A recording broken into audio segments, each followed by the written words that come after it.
Okay, it says we're live, and we're back here live with the Powder Coder podcast. Let me think about where I am. It has been such a crazy week. I really have to kind of check myself and see where am I and what am I doing and what am I thinking. But today I'm really excited because I've been talking to Justin Marshall for a long time, and I decided he had an interesting post on Facebook the other day, and I'm like, you know what? We haven't talked about this yet. And I like these lives because we're just shooting the breeze. Today it's Texas tea with Justin Marshall. I don't know what Texas tea is. I just thought that sounded funny or interesting or whatever. So Texas tea is actually a alcoholic beverage. Oh, is it? Oh, Yeah, okay. Well, and perfect timing. yeah, perfect timing.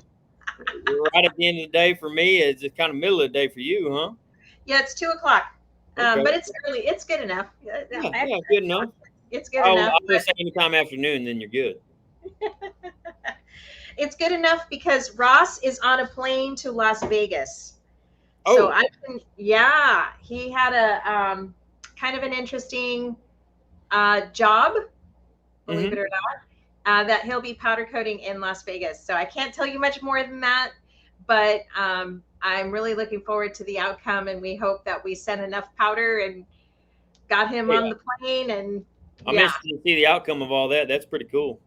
yeah, it sounds like it's gonna. I mean, just the concept alone seemed really interesting, hmm and so I'm really excited to kind of see what the outcome will be. He's just literally flying in Friday, Saturday, Sunday, and he leaves Monday, comes home. So Wow. Hey, that's a cool gig to get on, though.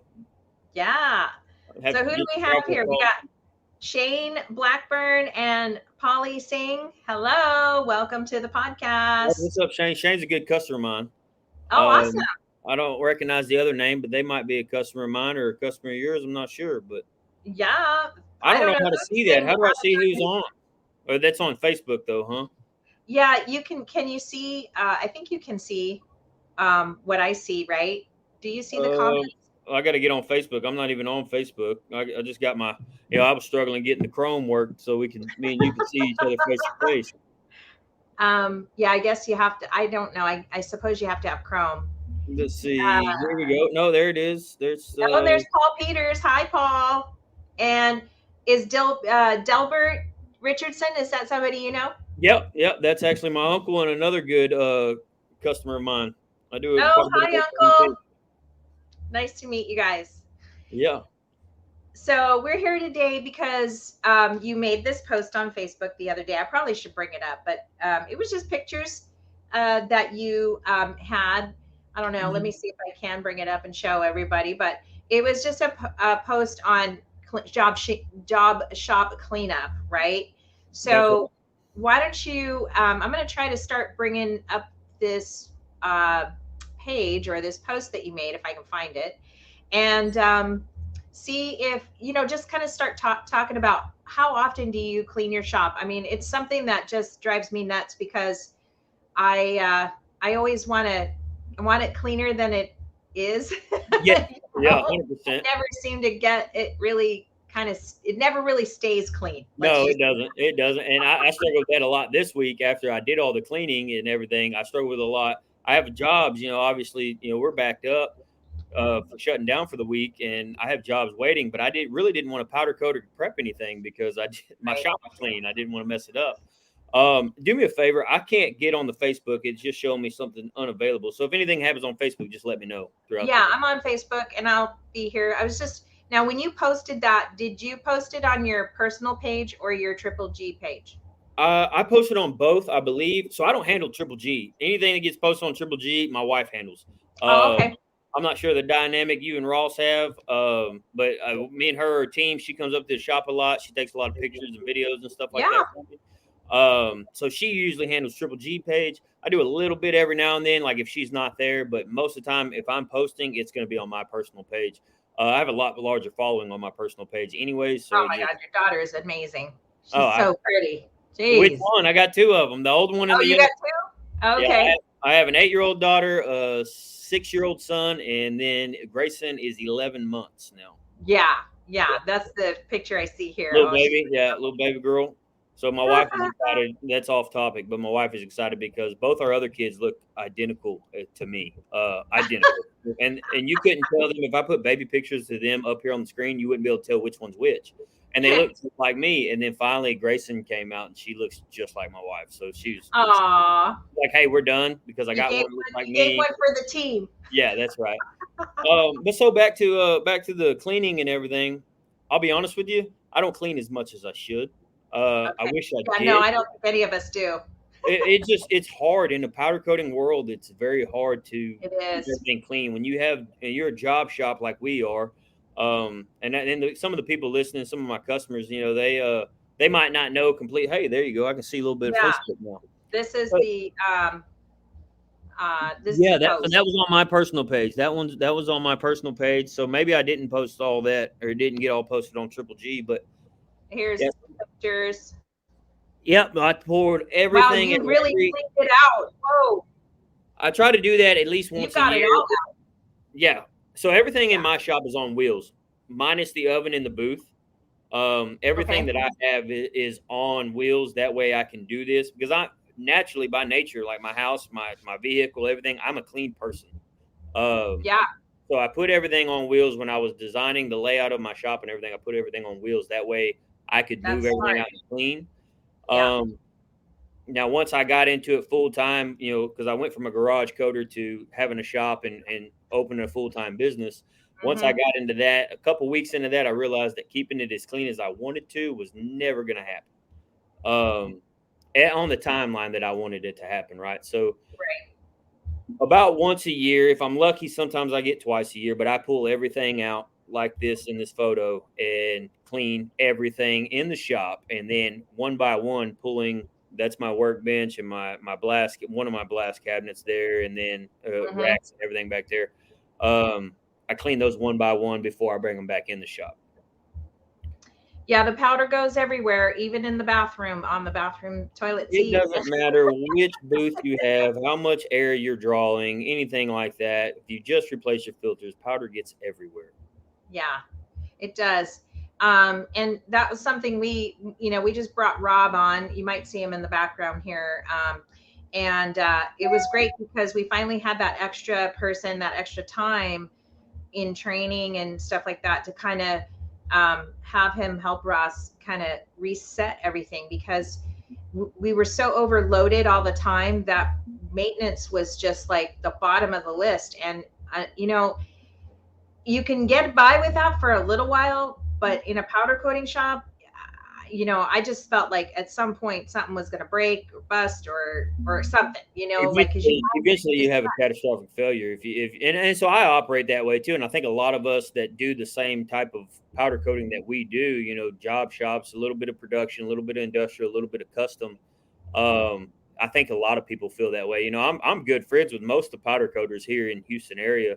Scott, I talk to Scott daily. Zane at Clutch City Coatings, I talk to him daily. And I think every one of us are kind of in the same boat when it comes to maintenance and cleaning of the shop. You know what I mean? Yeah. If you have a dirty shop, you're going to lend itself to contamination, number one.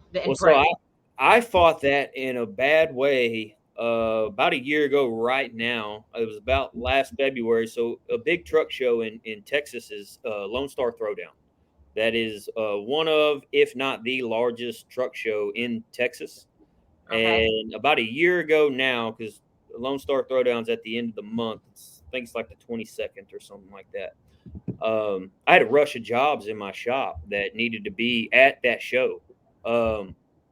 And I had a set of American Force wheels in there, and I hadn't done any cleaning or maintenance in a while. So keep that in the back of your mind. That's why I'm big on cleaning now.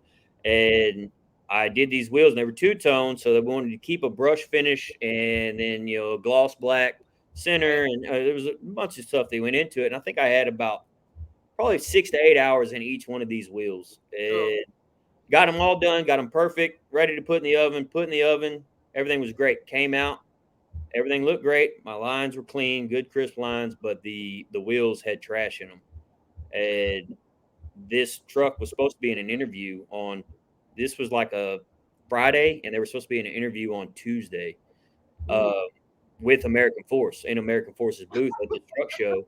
No pressure. Needless to say, we didn't make it, and Oh, it put a bad name on me. And I had several other coders. I reached out to several other coders in the area to see if they could help me out. And somebody got it. Joe Wall, I think, actually ended up finishing them up and getting them to the show, but they missed the interview. And I don't exactly remember exactly who. I'm pretty sure Joe is the one that finished them up. But contamination, that was how it happened. And so since then, obviously, right then, I shut my entire shop down and sourced all the contamination, cleaned everything from the ground up, and was like, okay, I got to get better at cleaning my shop on a more regular basis at this point, instead of getting a catastrophic failure right at the last minute. Well, I think that's kind of an ironic story because you know, a powder coater would normally go into it thinking that the tape off or the having clean lines and having sharp edges and stuff was your worry, right? Yeah. But it wasn't the other stuff. I was fine with that, and I was confident when I put them in the oven. And when I remember the feeling right now of when I pulled them out and saw. They weren't even completely out of the oven. I hadn't put a flashlight on it or anything, and I could just see it. You could already see without the flashlight. Yeah, and I was like, "Oh man!" Was it just dust particles? What was dust. the debris? Okay. It was a little bit of dust in there. It looked like there was some oil contamination in there too. There's a lot that goes into that, but come to find out, I'd found out that somebody had sprayed a bunch of WD-40 right by my oven intake. Which powder coater painting, it doesn't matter. WD-40 or anything silicone is a bad thing, but it wasn't just oil. So I had the oil and there was pollen and all kinds of contamination. It was just dust in general. Probably other colors were in there. I had to strip them and start all over, and I didn't have the time to do it, and it was a bad deal. So I learned right then, like, hey, we're gonna have to get a better cleaning and maintenance schedule around here. Right. So I do my best. I got two questions for you. One is, do you clean your oven, and how do you, if you do, how? Because I know some guys really struggle with rust and other kind of contamination going on in their oven. We don't seem to have too much. I don't see a lot of that happening here at our shop. Of course, our oven is way in the back, far from the door. And normally, we have a nice breeze coming through, but it's not like we're not in a dusty, dirty area to begin with. It's all concrete and stuff. So, like, I would say it's minimal. So at my shop, our climates, I've traveled to Hawaii quite a few times, and I want to make it back now that we know each other, so I can come hang out and do all that. But our climates are similar. So as far as humidity and wind and rain and everything, in Texas, you might have, like today, it rained all day, but tomorrow it's going to be sun shining and, a lot. The weather's completely different. But at my shop, my door, the way my shop is laid out, my door is 20 foot long. My shop is 56 foot wide, somewhere around there. So my door is half of my shop, basically. Right. So my door is wide open, and there's right across the street from my shop there's another. They do awnings or something across the street. They have a bunch of big oak trees that when they lose their leaves or pollen falls or anything like that, it just goes right into my shop. So my oven does take a big hit. I clean my oven at least once a week. Yeah, you can see the trees and stuff across the street. Yeah, is that what you're talking about? Yep. Yeah. And it's like a wall of trees over there. They have a driveway, and there's just a bunch of trees. But everything, basically the way the wind blows off the Gulf and the way my shop is set up, it blows right in my door.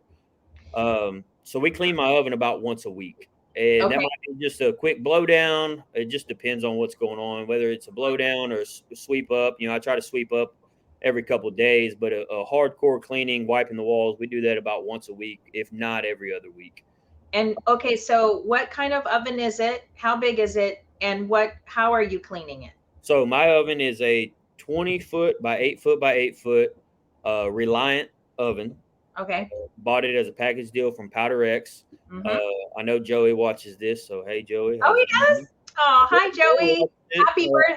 I know he stays in touch with it. But yeah, I bought it from Joey when him and Reliant were paired together. I don't know if they are still or not. So it's a Reliant oven. And I clean it when I blow it down, sweep it up, and then wipe it down with so that was when I was cleaning my filters. Okay. That was bad. Yeah, that Yeah, makes that a is whole bad. mess Oh, on wait, itself. sorry. No, go ahead. I didn't shoot this video, so that I haven't actually watched this video all the way through. I just posted it.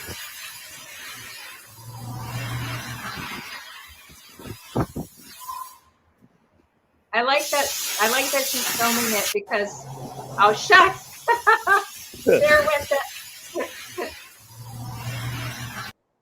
Yeah, so that's a lot of stuff to cram in that place when you come around there. She cut it off right when she was getting to the so my wife Courtney, she didn't actually shoot that. She wasn't there that day. She there's a fabrication shop right beside me, and I post a lot of the gates and stuff that I do for them. That was the actual owner of the fabrication shop, Trevor. He shot that video and sent it to me, and I never watched it. I just posted it because it just got cut off right when he was turning and looking at the looking inside the shop. Yeah. So I wipe my oven down at least once a week, and when I do, or I would say every other week, consistently every other week. Most of the time it's a blow down, sweep up kind of thing. But when I do wipe it down, I use a mixture of water and Fabuloso, and that's it. So describe that product. What is that? I've never heard of it. What is it? So Fabuloso is big down here in the South. It really doesn't have. I'd have to pull out a bottle, and I don't even. Maybe we can Google it.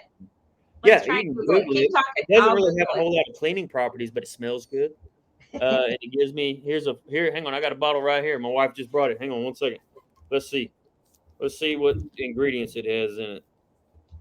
It's got the consistency of like a. It's just a mild detergent. It's not as strong as Dawn. Okay. Let's see, but it gives a good scent. I have a lot of that around the shop. I don't see any ingredients on here. But it doesn't have a whole lot of cleaning agents, though. I don't want to put that's what I was getting at. I don't want to put a whole lot of. I don't want to go in there with like Simple Green or a real aggressive detergent because I don't want my oven to start rusting and things. And you don't need a lot of residue either. And I don't need a lot of residue. I just need something to knock off the excess. Put it up again. Put it up again so everybody can see. Fabuloso. And again, people that probably know better than I do. Yeah, concentrate it with water. Okay. And I probably do, I don't know, 3 or 4 parts that, and the rest water in a 5-gallon bucket. So and just dip a rag down in there multiple times. Probably not the best way to do it, but it does what I need to do. It knocks off any heavy stuff off the walls of the oven, and it cleans it up. And then after I get done doing that, that takes a while, obviously, with a 20-foot oven, and I'm physically touching every surface of it. Then I crank it up to 500 degrees and let it run for 2 hours or so, and that bakes anything that this might leave behind. It bakes all that off. And it's worked well for me. I've done that for years. I mean, even back when we were still in the garage, I used this on my smaller ovens to help clean it up. But you don't have any problems with rust like some other people do. No, I have zero problems with rust. I have I would say in the seams of where the panels of my oven meet, there's a little bit of buildup of something. I wouldn't necessarily call it rust, though. It's right. I think it's just buildup of excess powder floating around. Right. Really. Could be. Now, some of the screws, they might have a little bit of rust, but no, overall, I mean, I feel like if I disassembled my oven right now and pressure washed it, you would never know that it's used. It stays relatively clean. I'll shoot a video of that in the next couple of days and show what it looks like right now.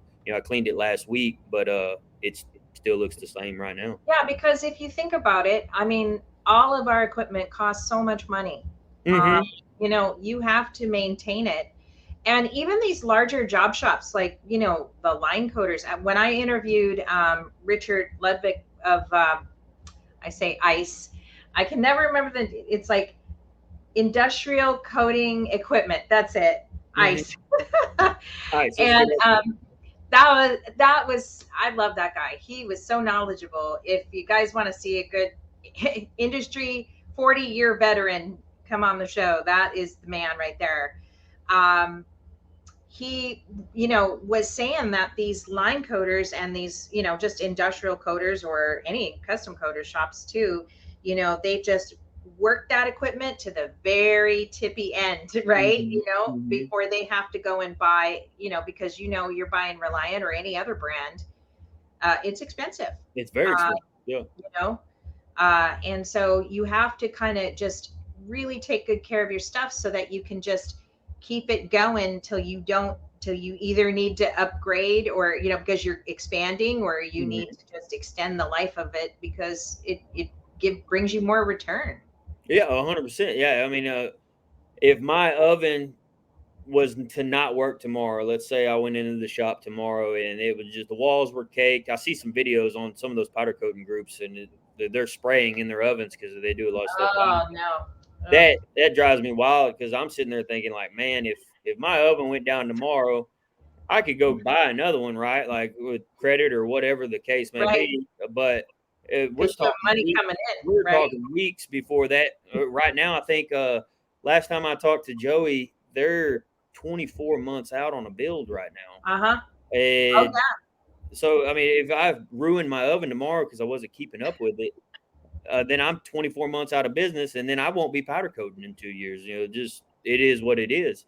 Um, so I think the overall maintenance of it is very important. Like it's a large investment, and you don't want to ruin that. it's true. And you know what?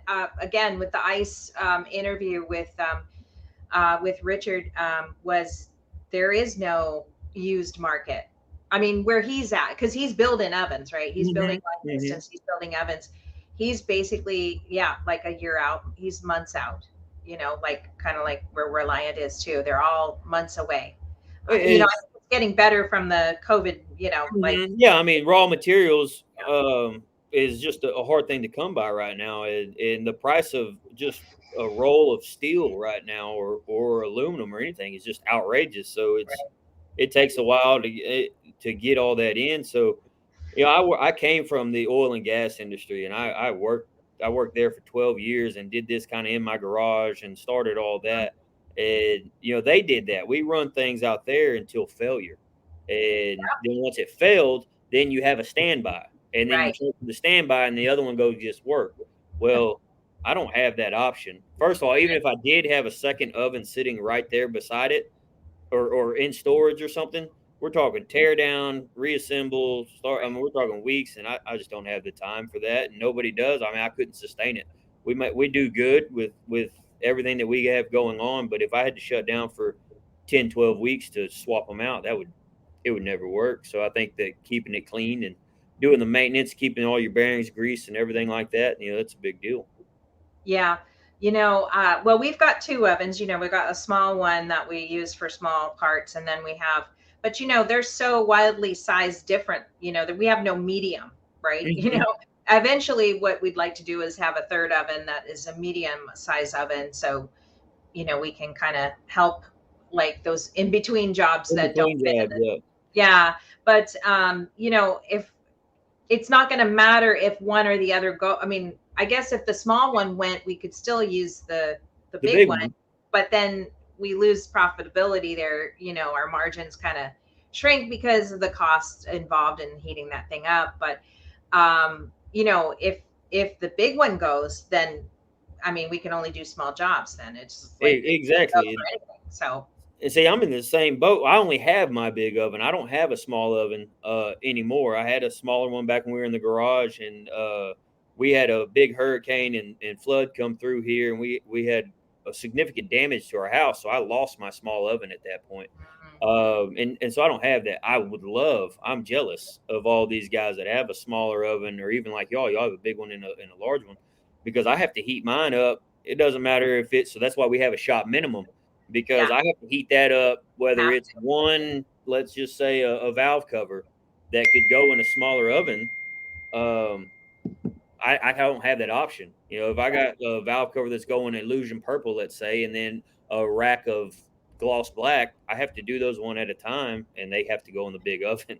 yeah, yeah. So I mean, I don't know if you can say. what your shop minimum is or how you arrived at your shop minimum, but do you want to talk about that? I know we're kind of talking, we're Yeah, leaning, no, that's fine. Yeah, so my shop minimum is no matter what it is my shop minimum is $250. I start at that. Simply because my gas bill on a consistent basis for my oven yeah, on a monthly basis is $300, right, around $300 to $400. So at a shop minimum of 250, I kind of weed out those little small jobs that I really don't want to do. yeah, Because I mean, let's be honest, with gun cleaning and booth cleaning and oven cleaning, I don't want to mess with something. Don't get me wrong, it got me where I am, right? But I don't want to mess with just one part. I'd rather you bring me multiple parts. It's easier on you. It's easier on me. right. So my shop minimum is $250, and my wife gets on me all the time. She says we need to raise that up. But I like to remember where I came from. I started in the garage doing nothing. So, you know, Right. I feel like 250 is high, but at the same time, I recognize the market that we're in nowadays, and I agree with her. It is probably kind of low, but I Yeah. look at it on a monthly basis. My gas bill is usually about $300.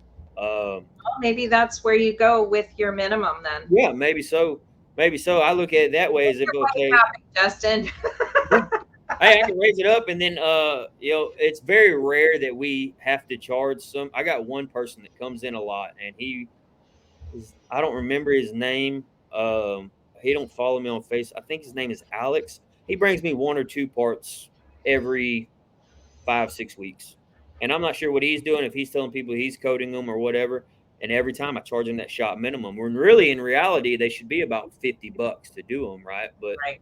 I have to charge them that shop minimum, and every time I feel terrible doing it. I'm like, hey, dude, why don't you just save all this up? Because I know you're going to be back here in a couple weeks. We can do all this, and you're saving so much money. He's like, oh no, it's not. I'm not worried about it. Oh, okay, we'll do it. He's got an angle there, maybe. I don't know. I don't know if he's telling people. Me and Zane were actually having this conversation the other day. There's quite a few people in Houston area that will say they're coding, but they're taking it somewhere else. And so Yeah. that's kind of what I think is what he's doing. But I'm not sure. But hey, he pays me my shop minimum, and we knock it out. So it is what it Right. is. It'd be interesting to see if you did charge and when what, I mean, if you've got an established, I guess my point is if you've got an established, if you've established yourself, right? And Mm-hmm. you're starting to narrow, if you're at this point where you're starting to kind of narrow and weed out the bullshit, Mm-hmm.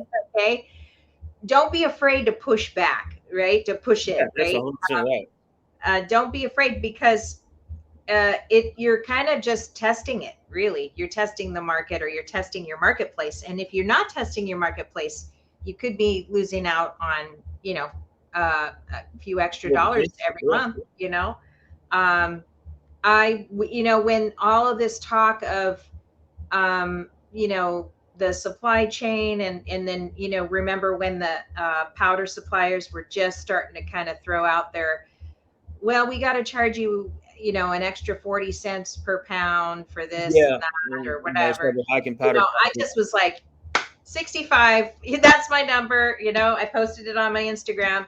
It's like 65 for the second coat, which is the primer coat, Mm-hmm. and 65 a pound for powder. I'm Yeah. sorry. It's just an easy number for me to remember. It's not you, it's me. Yeah. Well, hey, we all have that, right? So, but you just brought up something I'm curious about, just with y'all's climate and everything. So, do y'all primer a lot of stuff? Y'all primer everything?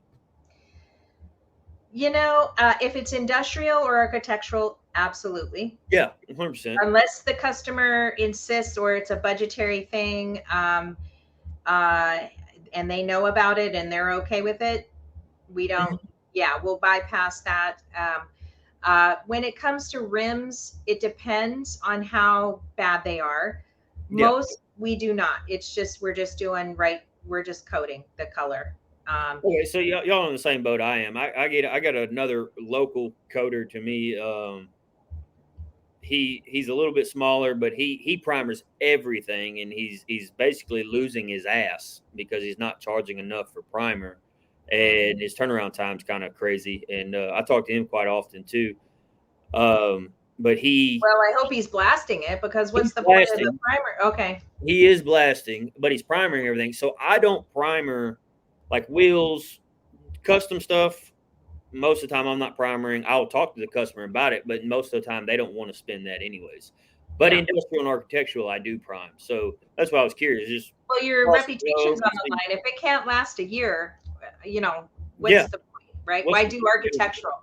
Because that's what the architectural client wants, which is the contractor, the supplier, the sub, the welder guy. They're the ones that are passing the job on to you. And you have to understand, and it's funny because I don't think we've ever covered this before, but if you're working with a contractor, okay, a licensed contractor, you have to understand that in their business, they are beholden to a 1-year warranty on everything they build, from the wood to the floor to everything.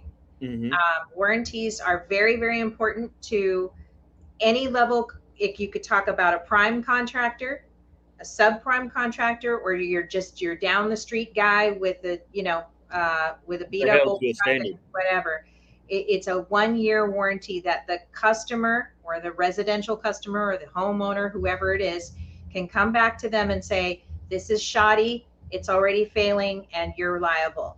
So if you're providing powder coating to these people, whether it's steel, aluminum, or anything in between, you need to make sure that you're able to verify, I don't know, not verify, but, and not even certify unless you're ISO certified or something like that. But, you need to provide some understanding and guarantee or warranty, at least as best you can. Yeah. Now, we had a job, a nightmare job from the get, all through and through, from the day that thing left the shop and everything.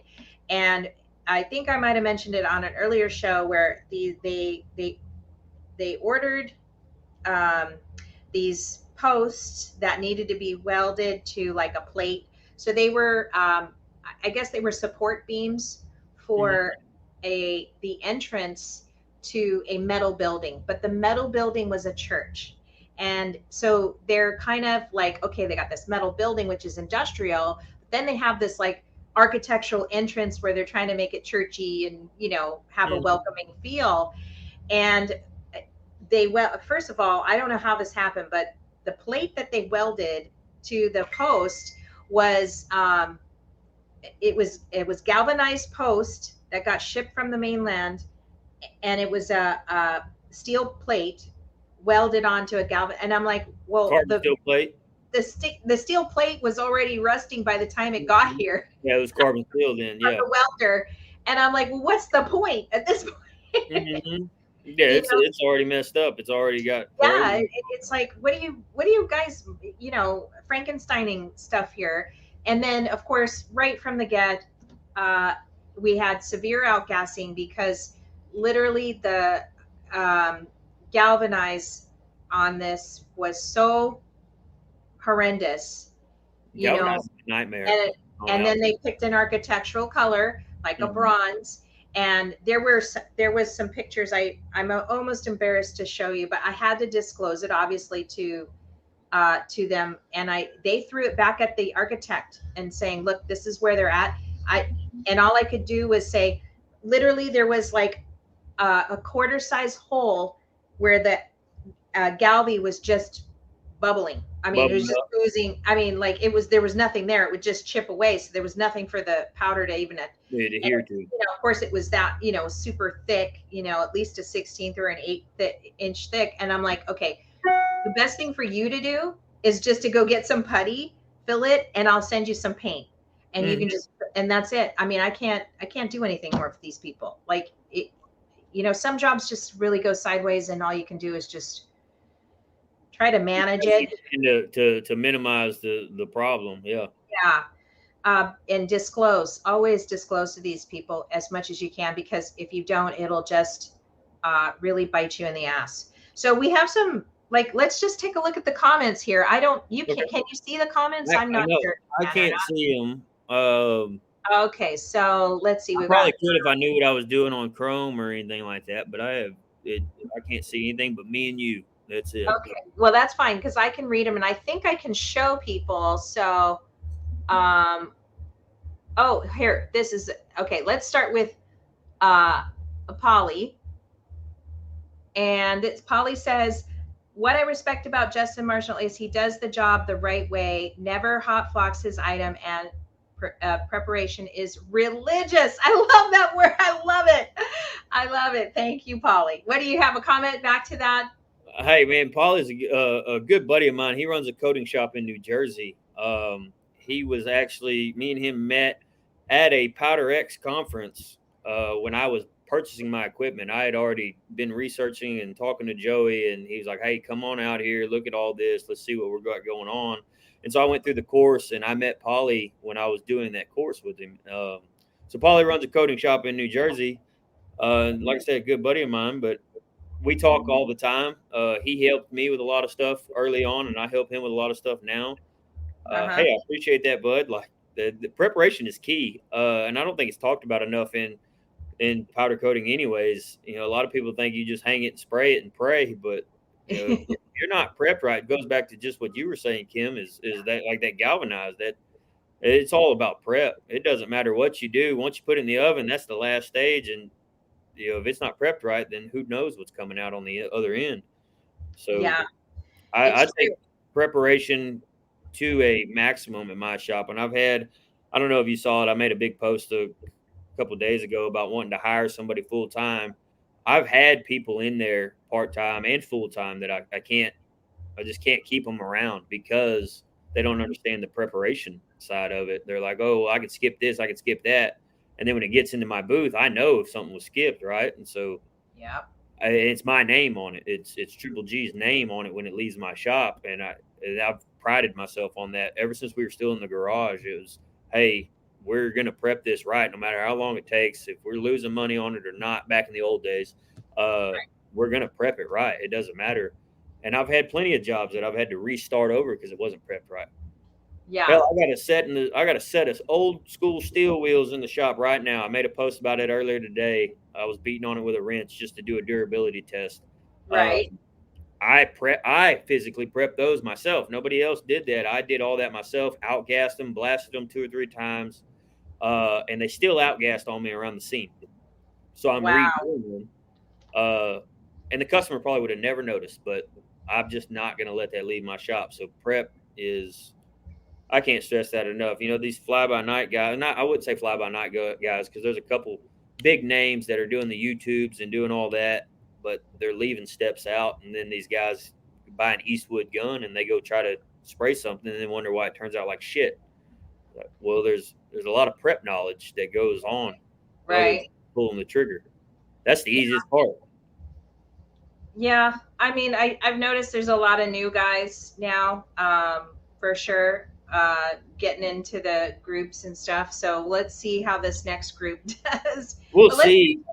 We got. Oh, go ahead and talk. I'm gonna look through the comments in here. Say what you want to say, and then So back to that. I mean, me and you've had that same conversation about a class or something, and I by no means think that I am to a level of professionalism that I could teach a class, and that's why I haven't done it. But I feel like the knowledge that's being put out there on YouTube, if you do a quick YouTube search of powder coating, some of the things, not all of them, don't get me wrong there, but some of the things that people are seeing across all the internet, it's just crap. And then people buy these cheap guns or cheap setups, and then they can't get any results. And then next thing you know, me and Zane, Clutch City Coatings, like I was talking about, me and him talk all the time, and Scott too. Scott commented on, I got a set of wheels in there too that were hot flocked from the factory. It's a whole set of big deal. I was talking to Scott about it and Zane.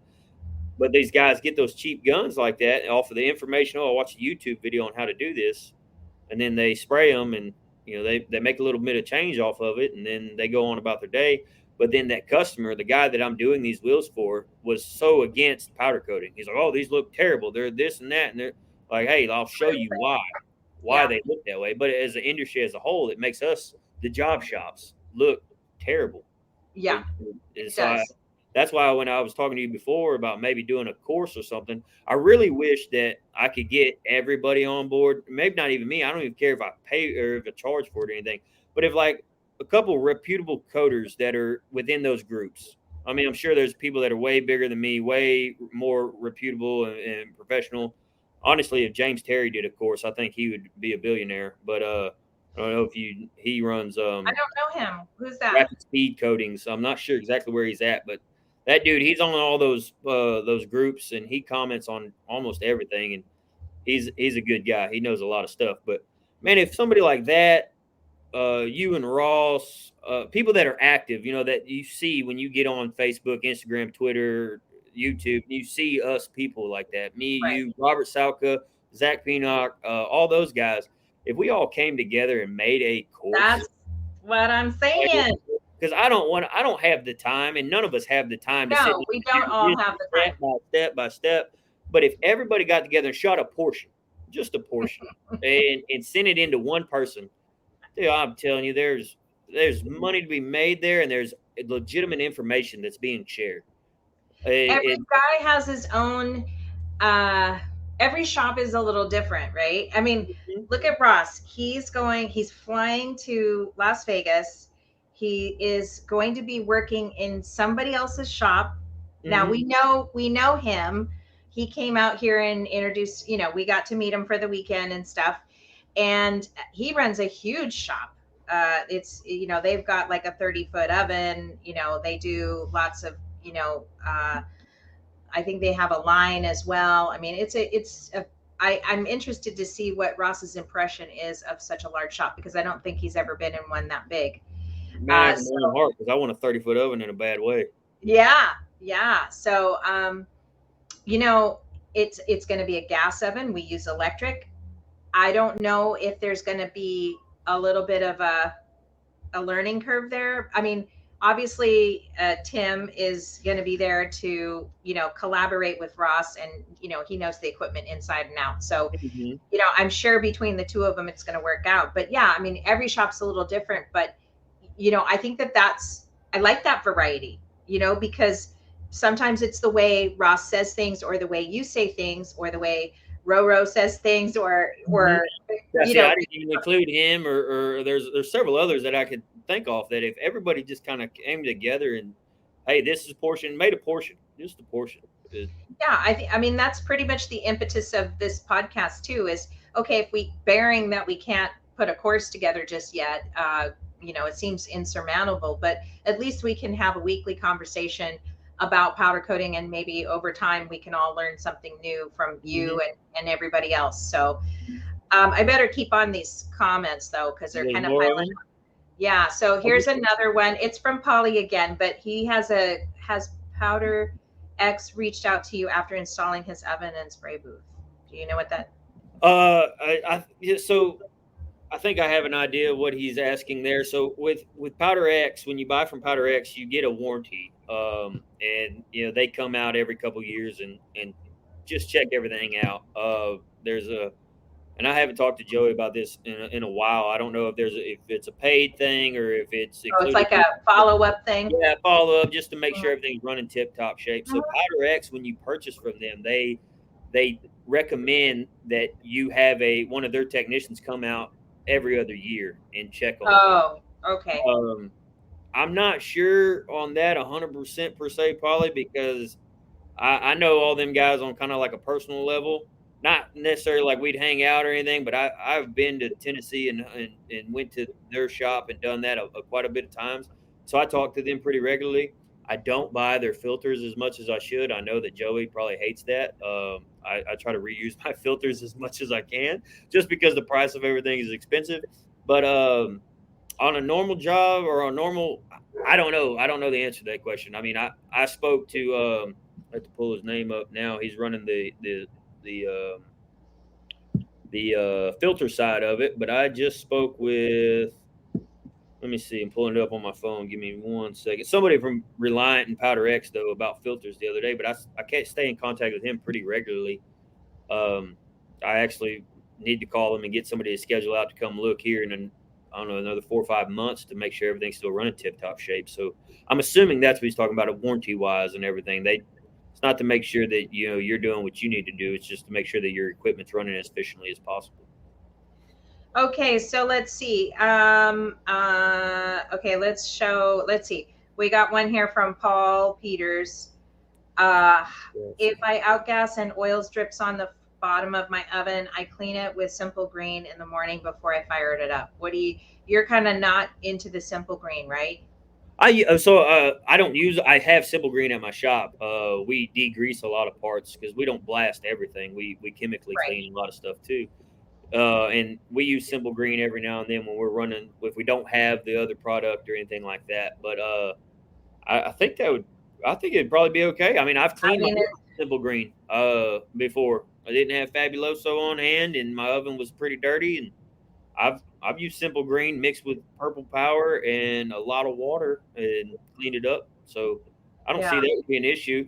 My biggest thing is every time you clean the oven, no matter what you clean it with, I like to crank it up as high as it'll go and let it run for a little bit just to burn off anything, because I don't know what, like I can't even read the ingredients on Fabuloso here, so I don't want that getting on my finished product. So I think whatever you clean it with, as long as it gets the oil off the bottom, off the floor of your oven, whatever you clean it with, and then you fire that oven up, I think you're good. Yeah. Okay, here's one from Matthew Jones. Hi, Matthew. It's good to see you. He's been on the show like 2 or 3 times. Just lots of information. He is so learned, and he's always willing to share his ups and downs. So thanks for being on the show, Matthew. Keeping the floor clean also helps your wheels stay clean. Hot racks rolling over powder on the powder ground builds up quick. You are 100% ding, ding, ding. Yes. Yeah. If you can ring a bell right now, do that, because that is a big thing. Can you? I can. Wait. I can do it. It's got like little.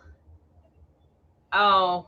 So Matt Jones, I don't know you personally. I don't know of where you're at or anything, but that is a 100%. I've had people actually come into my shop and ask why I don't spray hot. Customers, they're like, "Oh, I've seen this powder coated, that powder coated. It's always sprayed hot." I do not spray anything hot. I refuse to. I guess this is like music. It's stupid music. That's what it comes with. It doesn't give me like, I can upload though, but I'll make sure to upload it. I can't believe they can't put it that way. That would be cool. That's like a cha-ching. That's a good point right there. I guess it's all just background kids. People podcast with, they want background music. Yeah, get a little background music going on. Yeah, it's just kind of. So in my oven, I couldn't, in relation to this statement that Matt made, my oven, I have a large crack that goes, it starts in the center of my oven, and it doesn't quite make it to each wall, but it's kind of right in the middle of my oven. And then on the left side of my oven, it gets kind of bigger. It's not just a crack anymore. It's kind of chips in the concrete and everything. And when I slow down enough to where I don't need that for a few days, we're getting it patched. But I just know how to work my racks, and I get right around them. No issues. But every now and then, if I get something heavy or something and it doesn't kind of move the way I want it to, we hit that crack. And the rest of my oven is smooth. It's polished concrete, smooth as can be. So that's the whole thing. If it was hot and you were putting raw powder in there and we're building up all the bumps and everything, I couldn't make it in mine. I mean, with a 20-foot oven, I'm not sure how big y'all's oven are. Even I've had smaller parts that weigh, upwards of 1,000 pounds. I can't roll over all those bumps and valleys if there was powder built up in there. Yeah. Well, that was a good point. So thank you, Matthew. Okay, let's see. Where are we? So many comments. Oh my gosh, you guys are awesome. I made a post earlier about I wanted all my people to come through. Your Uncle Delbert says, "Great podcast. I have to hit the road. Thanks for the invite." Oh, he must be leaving world headquarters. So he runs a fabrication shop down here in Southeast Texas. So he's always a busy man. Okay, this one's from Ashton. Justin is a young up and comer in the industry. I respect this kid big time. Hey, well, there you go. So earlier when I was talking about the classes and everything, I thought about it after I said it. I was like, man, I didn't mention Ashton. So he does crazy work. Have you seen his stencil work that he does on some of those things? Yes. And I'm going to take this call, so keep Go talking. ahead. Go ahead. Man, the stencil work that you do, Ashton, is outrageous. I wouldn't even attempt that. Like, I've done a handful of tumblers, and back in the old days when we were in the garage, and man, just a lot of respect for you, dude. That's wild. I couldn't do that. I can't see the comments. She can, so I'm trying to pull it up on Facebook so I can see what's going on. Hi, sorry about that. What was caught up? No, I was just telling Ashton how the stencil work that he does is outrageous. I mean, I wouldn't even attempt that. I'm not sure how long he's been in business, or how long he's been powder coating or not. I've been doing this for 10 years now. Started in the garage and all this, and I still won't mess with any of those stencils or vinyl pools like that. That's just not a that's not a thing that I would try. Like I said, I've tried a couple tumblers and they turned out like crap, and I'm like, all right, no. It's easier said than done. Yeah, it for sure is. Ashton, if you want to join us, if you have time, it's the same link I sent you last time. And if you don't have it, let me know. Okay, let's continue on. Here we go. Shane Blackburn says Eastwood. Ha ha ha. Oh wait, here we go. Yeah, Eastwood. Yeah. So have you ever been to Eastwood? Everybody start. You can't bash Eastwood because everybody starts there. We all do. We know it, right? They're like the Harbor Freight. And I'm not bashing on Harbor Freight because I use a lot of Harbor Freight around my shop too. But and you're right. Everybody starts somewhere. I started with an Eastwood dual voltage, so I can't complain. We did a lot of things with an Eastwood dual voltage and a household oven, so I can't complain about that. It just I couldn't imagine doing some of the stuff we do now at Triple G with an Eastwood. I'd like to try it though. I might need to order one and see what it's all about. We started with one. It was $180 for the kit back then. Mm-hmm. It's not that now. What is it now? A couple hundred. I think the kit is like 2 something, 3 something. I mean, it's like 1,000 now. I don't know. You get extra. They keep building. Yeah, it was like 160, 180, somewhere around there when I bought it, and I didn't even. I just needed to do a tie rod in for one of my old trucks, and that's the whole reason I started on that. And I used that Eastwood gun, and then it sat in the box for a while, and then I did a couple tumblers and. Not pulling stencils though, just doing, a couple Yeti cups, and then here we are. Yep. Yeah. Hold on a second. I want to. Okay. Getting stuff on my phone too. Okay. Let's see. Oh, here's one from your wife. My wife. Polly Singh. Oh yeah, so C 250 is the shop minimum. That's what we were talking about earlier. Okay, here's another one from Polly. GEMA replacement. Well, he's got a lot of good questions here today. He does. GEMA replacement parts. Do you guys go through GEMA Optiflex or buy the knockoff parts from China? So that is a very good question. A little of both. It depends what I can get. So like right now, my nozzle is not from China. It's from Scott Coates. I got Scott Coates' high performance nozzle on there right now. I kind of feel like me and Scott had a lot of conversation about that. I don't know, 6 months ago or so before he started producing it. I tripped. I was doing a large awning, and so my oven is 20 foot by 8 foot, and my booth is 20 foot by 10 foot, and I had an awning that was 20 foot by 9 foot. Ooh, so or 19 foot by 9 foot. So it was at an angle. It was a big deal to get it all where it needed to be. And I was coming out of the booth and I tripped and I slammed my gun down into the ground and broke my nozzle, my electrode, everything. And then it was right in the heart of COVID. So I couldn't get any replacement parts, couldn't find them, couldn't do anything. Ended up ordering some Chinese parts. Didn't work like they should have. And I remember talking to Scott about it, like, hey, do you have any extra parts? Can I buy these from you or anything like that? Because he's local. And he's like, man, I don't have any. This is my lead time for my supplier, and this and that. And then he came out with his nozzle, which is brilliant. I love the thing. Scott, for innovating this industry.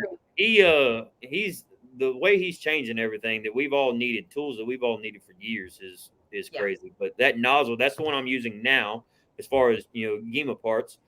Mm-hmm. The Corona ring I have is not from Gema. I don't even remember where I got that from. Well, hang tight, because I'm trying to get Jason on from Gema, and we're going to talk about that. Hey, that'd be cool. That'd be cool. So the thing is, one thing with like Powder X, when I bought everything from them, and I love them to death, they've been great through all this. But everybody kind of has a Gema rep, local to them. I don't know of one in my area. I think it's Jason. I think it would probably be Jason. I've heard his name before. But he's a nice guy. I don't have a personal rep, and I'm talking to him on LinkedIn. I'll let him know. Yeah, let him know. Reach out, because when it comes to parts, it's a hard deal. So luckily for me, when I smashed my gun, I have an older Gema gun, uses the same exact electrode and tips and nozzles and everything. So I was able to replace those, and then order some more from wherever I ordered them from while I was waiting on them to come in. And then I ended up getting on, you probably know the website. I found it on one of the Facebook groups. I was typing in Gema parts, and somebody tagged original OEM Gema parts on one of these websites, and I ordered what I needed from them. Okay. So yes, I have OEM, but yes, I've used the Chinese stuff, and then I've also used Scott Coates' stuff. And if he keeps producing like he's producing, then we're going to keep using them. Okay, here we go. Ashton, I offer. So Ashton, I forgot. That's right. He did talk about that. I offer a consulting program at a quarter of the price than PCI or any rep that will offer it. I mean, I was thinking about that the other day. I was watching one of his videos, one of his reels of him pulling all those, and I was like, man, I'm gonna do that, Ashton. He needs his own course, Yeah, well, he's got his consulting program going on there, and I'm gonna do that. Not because I'm going to mass produce those boxes and stuff like he does. That I have no interest in doing any of that. Yeah, but I mean, tumblers and stuff would be cool. If people are coming to you left and right, and it's not that you don't want to help the next guy, but if it's starting to consume, I think that's where Roro is at. He's so consumed by people talking to him and asking him how to do this, how to do that. It's inspired him to kind of move in that direction. I don't know where he's at right now. I told him I'd have him back on the show when he was ready. And I mean, if you're spending like a lot of your time helping other guys, then you should be charging some money for that. A little bit of money, make it worth your while. Your experience is worth the price, exactly. if you feel it in your heart. I think for us, it's like Ross is so busy and I'm so busy.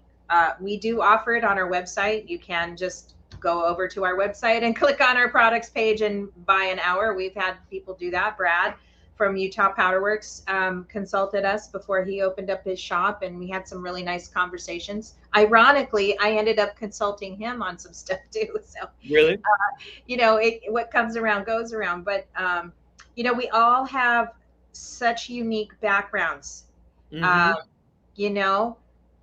mean, every time I interview a custom coder, such as yourself, like you've been in the oil industry and stuff like that, there's this level of background that you have that you're bringing to your powder coating game that is unique to you and your story, right? So all I'm saying is don't be braggadocious. If you haven't been in the game for longer than 5 years or more, don't go say I'm going to be the next consultant. Okay, that's not what I'm saying.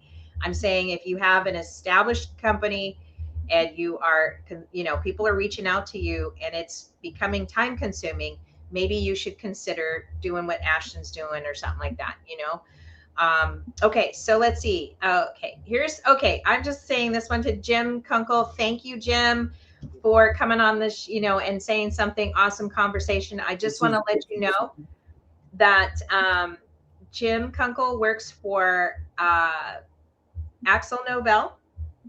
Hey, reach out to me, Jim. I need a Exo rep. My wife has been working on that actually the last couple of weeks. So Yeah. Well, that'd be cool. he's on LinkedIn. He's kind of more in product development and marketing for. So what Jim does is he runs a podcast called Codings Talk, which I just learned about recently, and got to talking with Jim, and he actually interviewed me on the on his podcast. I'm gonna meet with him next month or this month, later this month, and we're gonna have him come on our show, and then it'll be probably March till we put that episode out. Jim is awesome. He talks not just powder coating, he can talk all coatings. So they go long and deep with different kinds of coatings, and he is very well knowledged in a lot of that stuff. So great guy to know, and thank you very much for having me on his show. I look forward to seeing what the podcast turns out to be. It was. I think it was refreshing to see another industry podcast, and it's very different to be on the other side of the interview, right? Because I'm always the guy asking the questions or whatever, and then somebody's asking the questions to me. So I'm interested in that podcast. I'm gonna tune into that and take a look at it because when it's out, I'll share it with everybody and stuff. I don't know when it's being. He just said sometime in February, so at some point, yeah. Okay, let's see. We got okay. Kavika Brash wants to know best gun and why. So I'm partial. I've only ever used an Eastwood, a Harbor Freight, and a Gema. So I'm very partial to Gema. I have been at another shop and sprayed a Wagner for very minimal, just a quick pass, and I didn't have any complaints. But there's no way. I mean, there's no way to tell unless you spent some time and some hours behind the gun. For me, it's Gema, just because that's what I know and use every single day, and I've used it every single day for the last 5 years, and so that's what I know and love. Yeah. Not to take away, I want to try one of those. I don't even know how to pronounce it. Sam's Kremlin or something. Yeah. Yeah, I've seen a lot of good reviews about that. There's a couple other guns on the market that I'd be interested in trying, but we do a lot of work in a small space in my shop. So that's a whole different thing, but I can't put another gun in there. Don't have the room if I wanted to. My booth and my oven take up the majority of my shop. So, this is kind of interesting that you're bringing it up because I am thinking about something now that it's how do you know when you don't know, right? Yeah. It's not like you can just go to Sears and try on all the different kinds of jeans and stuff like that. You cannot. And it's so, you'll find this attitude that we all have, like Ross's Wagner. When other people see him using his Wagner, they're like, I use a Wagner. You have this, like, there's this like grouping, like a team. Mm-hmm. Yes. It's almost like an NFL thing, Mm-hmm. But you don't know. I mean, yeah, you said you had a little bit of experience with a Wagner. We're talking 5-10 minutes. I mean, I just pulled the trigger. I didn't mess with any settings, anything like that. So right. There's no way I could ever compare the two without spending. How much difference is there? I mean, that's always been the mystique. I keep waiting for the person to come out there and get all the guns out there, line them all up. Then spray the same part over and over again, or the same similar part, with one this gun, one that gun. That'd be interesting. Yeah, but who's, they're not going to send us the $7,000 gun, right? No, exactly. So, I don't know. I'm going to try real hard when I get Jason on the show. We're going to try real hard. Yeah, he might know. He might know all about it. He might try. Yeah. So, anyways, well, let's get back to, since we've gone through most of the comments, let's get back to like maybe some of your checklist things. I'm going to pull up your, your pictures again. No, What do you do on your floors? Did we talk about that? no. Well, also Vacuum? we dove in on the oven, and then we kind of went from there. So on the floors of the shop itself. So let me break this down. My shop is about 1350 square feet, but it's long. It's narrow and it's long. So on over half my shop takes my booth and my oven. Those are spoken for. So my working space that I can move around in and fluctuate parts in and out of. That's a whole other thing. So when I like on those pictures, when I pulled everything out of there, I pressure washed my floors from Okay. there all the way out because my door is so big, it's wide open. I'd kind of just burn off my booth and my oven. And I pressure wash my floors. My entire shop floor is polished concrete, so it's very smooth. No, it's not like it's real dusty or anything from the floor itself. So I'll get in there and I pressure wash that off. After I sweep it and everything, obviously I don't want to make a muddy mess. I usually sweep, blow down the walls, sweep it again, and then I'll pressure wash everything. And then at the very end of it, I'll mop everything just to get anything out of there, the last little bit out of there. And I like the smell of Fabuloso, and it makes the shop smell good for a little bit. Yeah, it does, huh? For a little while. For a little while. And so I'll do that. Now on that, like my booth side right there, I do not pressure wash inside there because I don't want to deal with rust or moisture stuck anywhere.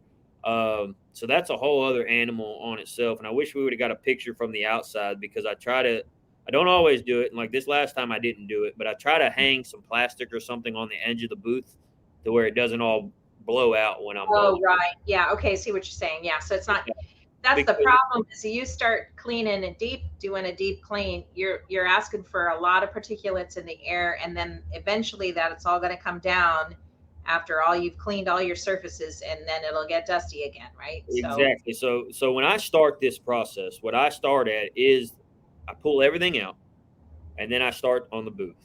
So then I will clean this booth completely, walls, ceiling, pull all the filters out, clean everything behind it, everything. And then from there, I'll sweep all that up, clean all that up. That way it doesn't get knocked around again. And then I work my way around to the back of it. So where the back of my booth is, if you're looking at this picture, behind that wall, there's a 6-foot void behind that wall until the wall of my shop. So then I go back behind there and I clean everything and I work my way back around. And usually by the time I work my way back around, I have to clean this a little bit again because it's got some dust and stuff in it. So do you have a special vacuum or anything like that? I do not. I have, we have some fans if you're looking at this wall directly behind you, there's a couple of fans, shop fans that just blow that out. They're mounted on the wall and they're pass through. It basically is to help me cool down in the summertime because Texas heat in the summer is terrible. But they'll help me draw dust out and just send it out. But no, I don't have a special vacuum. I have my one vacuum, my shop vac that I do all my two-tones with and things like that. So I'll sweep this up really good, and then I'll get it back in there in those 4 pocket filter holes with the vacuum and vacuum anything else that I need to vacuum out, and then sweep as much as I can. And then I usually take the vacuum around the corners of the booth, the 3 sides of the booth. But by that time, usually everything's out, and then I will mop that area. I do not pressure wash inside that area. But after I wipe the walls down, sweep, blow everything down, sweep again, countless times. I think I sweep probably 4 or 5 times to get all the big dust out. And then I'll wipe the walls down with the Fabuloso mixture I was talking about. And then I'll mop this floor. The very last thing I do is mop this floor. And then I section that side off now that I've got that side of the shop cleaned. Because the very last thing I do the first thing I do is my booth. The very last thing I do is my oven. Oh, okay. I will section that side off and then clean the whole other side. Vacuum, sweep, mop, pressure wash, do all that. Clean everything off one by one as I'm coming back in with everything. And then at the very end of everything, then I'll go to the booth because I don't, or not the booth, but the oven, because I don't want any blow by to settle down, in there. So I go to the oven very, very last. But we sweep the oven so often that it's very rarely dirty inside there.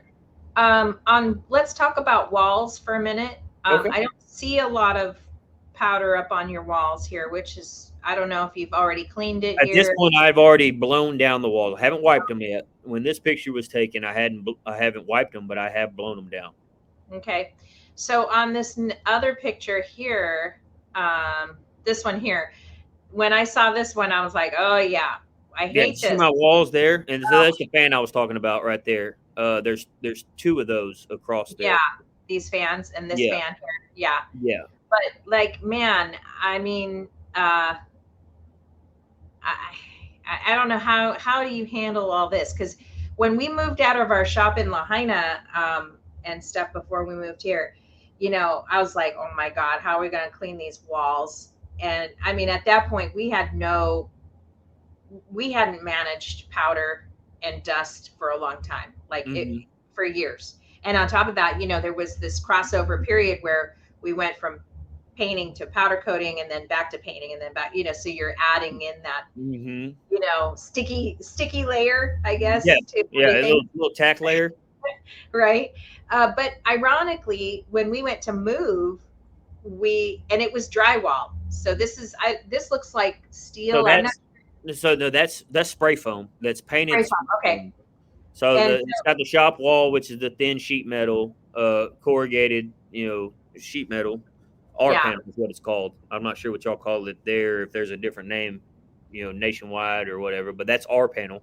Okay. And then it's got a 2-inch layer of, I think it's closed cell spray foam on it. Okay. And then that's yellow when you do that. And then I painted my entire shop white after I did all that. Yeah. But it was just drywall on either side of us, right? So I'm like, oh my God, how is this powder going to get off? And we literally took the hose and just went, and it came just a couple times, and it just literally just ran off the wall. So thankfully, when you know, if you ever have to move out of a shop, or you know, we were lucky. I'm assuming it's, you know, if you got drywall or something and the powder's landing on it, it'll come off. But you know, it'd be interesting to see how people clean their walls. And so like this wall right here, I sprayed it with the air hose, just hit it with an air spray. 90% of that comes off. Like you can see on the C channel right here, there, the dust layer right by that billboard or the whiteboard. You can see the dust layer on there. 90% of all that stuff comes off with the air hose. Okay. And then I will run through there with a broom, you know, and just kind of hit it real quick and knock most of it off. I have hit it with a water hose before in the past. I've done that. Now, this last time that I just cleaned up, I didn't hit it with a water hose. I didn't need to. Air hose and a brush pass and another air hose. It's all cleaned up. And no issues. But so that once you move away from the booth and the oven side of it, so where the last picture was, we were looking at my booth. Where we're at right now is almost directly behind it. From that booth. It's almost like I just did a 180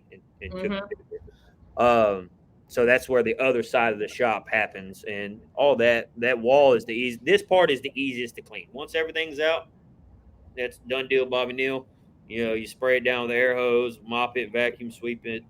It's quick. How long did it take you? That took me. I started cleaning. I was only going to do a little bit of cleaning. I wasn't ready because I had a lot of jobs right there at that time, and we hadn't scheduled it. So I was only going to clean a handful of things. I was just going to do the booth and the oven. But then when I started doing the booth the day before this picture, I was like, okay, if we're doing it, we're going to go ahead and do it. So this is a full day. The day before, I'd started cleaning the booth, and so I blew down the walls and everything, but I hadn't done the deep cleaning. But this day, where this picture was taken, I started I dropped my kids off at school at 8 a.m., so I bet I started probably about 8:30, and I was there till about 10 o'clock that night. So roughly 14 hours, but moving everything out, starting from this side to that side, and then cleaning everything as it came back in. It was probably 12 to 14 hours, I'd bet. Did you find anything that you lost? A lot of things I lost. A lot of drill bits, a lot of wrenches that had been lost. I had that workbench that's in this picture. It sits, if if in relation to this picture, if you look immediately to the left, if we could pan over, which you can't, that's where that workbench sits. And that thing gets so full of whatever powder I'm using, anything like that. Just if I'm switching from this job, like today, I did 4 different colors today. So you got to think in the middle of changing all that, I just toss it somewhere and then go to the next job. That thing gets full. It's wild how we have 2 of them that Ross built. They're on wheels as well. They're approximately 4x8, one smaller, slightly smaller, left over from our painting days. These things are so rickety. They're about ready to give out. Yeah, you got to walk around them carefully because they could crash and burn anytime. But, we recently did some, shop updating, cleaning and stuff. And he's like, he keeps saying he's going to get rid of them. He's going to get rid of one of them because we really don't need 2 of them right now anymore. Because Ross bought 2 brand new tool chests from tool cabinets from Home Depot. He's got more than enough room for tools. Powder coating doesn't require a lot of tools anyways, but he's got more than enough room for everything. And so, but he has yet to throw one of them away. So I don't know, like sentimental value. I think he's sentimental. That's very, very sentimental. I think he's sentimental. See, I have way more tools than I need for a powder coating shop, but that just came from years, and I now finally have a place to put my tools. I work on vehicles and all that growing up and all throughout the years. But so I have one of those big Husky tool chests from Home Depot as well, and so all my tools stay fine. That bench over there, that workbench, I end up, like the other day I went through when I was cleaning everything, I ended up doing powder inventory, and I had powder I didn't even know I had because it was sitting under layers of stuff. That's a conversation for another day. For sure. Go deep into some powder inventory. Okay, Rich King says, "Hey, I'm here. Better late than never." Hey, Rich. Hey, what's up, Rich? Thanks for joining us on the show. Maybe someday we'll have you join us. Okay, let's see. Paul Peters. If you have any thoughts on making a sealed room with a filtration system, this is my next major move in my shop. Yes. Yes. Yeah. I don't know how you and Ross feel about that, but that is a huge thing for me. I want to make a blast room, and I want to make a sealed room where all we do is powder in there, and that's where the booth and the oven is, and everything else is separate. But like I said earlier, my shop is small. We're working honestly, me and my wife are day and night right now looking for a newer space because we've outgrown this space. Really? Yeah. But it's just that's a whole process. I don't know if y'all moved shops or anything, but I mean, you got to think if we find a place tomorrow, I'm looking at probably 10, 12 weeks of being down, if not more, between moving and gas line and electrical. I don't know how things move over there on the island, but over here it doesn't move fast. So yeah, that'd be a whole thing. So our move was like a romance novel, lots of drama. Lots of drama, yeah, and that's how it'll be here. Last week, so I did all this cleaning last week, and so last week I didn't do any powder coating, and I actually scheduled a few tours for a couple different properties that we're looking at right now too, just because we've outgrown this. But I want a sealed room for just powder coating. The booth and oven would be in that place. We'd intake parts in one place, shipping and receiving in one place, blast room, all that, but it just comes with expansion and having a bigger shop. Yeah. You have an office at all or no? I have a rolling desk that you can't see it in all that mess over there.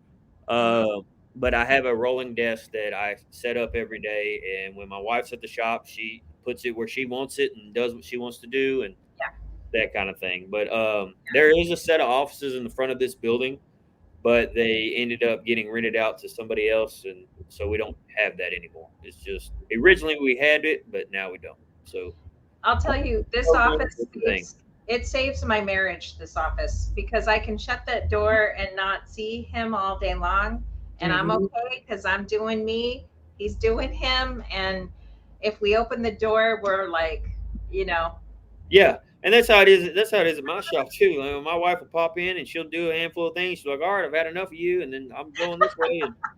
Oh man, we need to do a show on husband and wife teams. It'll be good. Enjoy that. We probably wouldn't be able to get a word in edgewise because she'd have a lot to say about that. Okay, so yeah, I guess that kind of goes into this first Do you question. I blast kind with of going powder? backwards here a little bit, but do you Yes. blast with powder in the same? Yeah, I mean, I think a lot of us do, and that's why we're talking about shop maintenance.